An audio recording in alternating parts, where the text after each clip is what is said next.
ကဲအခုကဒဝဲမျိုးပိနေတော့ရဲ့ရွှေတောင်သားစီတီ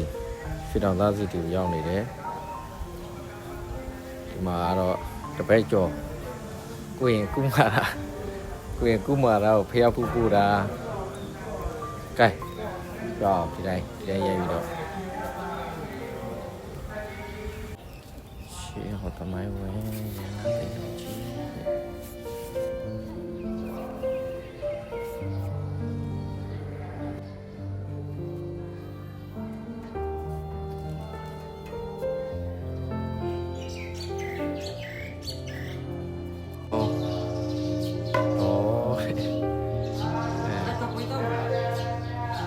ရွှေတောင်သား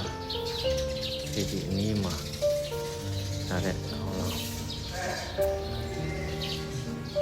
ရွှေတောင်သားဒီ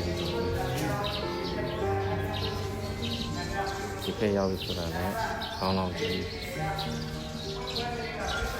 မနောဘဝေဇောနေရှင်မောဝမ်းမြောက်ကြပါစေကုန်သတည်းသဗ္ဗဗဗ္ဗတိသိတ္တိယ